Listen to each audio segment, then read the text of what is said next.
ఎందుకంటే సరే స్కాలర్ దాన్ని ఏమంటారు, పెన్షన్లు ఇవ్వడం ఒక రొటీన్ ప్రాసెస్ నడిచిపోతుంది చాలా రోజుల నుంచి. అవును. ఈ పిల్లలకి డబ్బులు ఇచ్చే కార్యక్రమం ప్రారంభించినోడు జగన్మోహన్ రెడ్డి. అది కొనసాగించేటప్పుడు ఎంతమంది ఉంటే అంతమంది అని చెప్పినటువంటి, అంటే తన జీవితంలో ఏకదం ఒకే రోజున 8,500 కోట్ల రూపాయలు, అంటే వాళ్ళు 10,000 కోట్లు అని చెప్తున్నారు, వాళ్ళ కింద వార్తలోనేమో 8,260 కోట్లు ఎంతో చెప్తున్నారు. ఓవరాల్గా అన్ని వేల కోట్లు క్యాష్గా ఇవ్వడం ఫస్ట్ టైం చంద్రబాబు గారి జీవితంలో.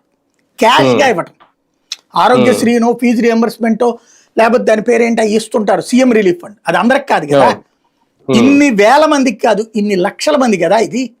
ఇన్ని లక్షల మందికి ఇన్ని వేల రూపాయల డబ్బులు, ఒకళ్ళకి 13,000, ఒకళ్ళకి 26,000, ఒకళ్ళకి 39,000, వాళ్ళకి 52,000, ఇంత క్యాష్ బల్క్ అమౌంట్ వాళ్ళ అకౌంట్లో పడటం, అది చంద్రబాబు గారు ఓకే చేయటం, లోకేష్ సక్సెస్ అది.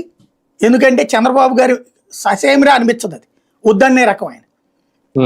ఈవెన్ మొన్న కూడా మళ్ళీ డేటు చివరిలో వాయిదాలంటే ఏది వచ్చే నెల 5 దాకా అంటే, లోకేష్ వెళ్ళి చంద్రబాబు గారితో కూర్చున్నాక డబ్బులు వెంటనే రిలీజ్ అయ్యాయి.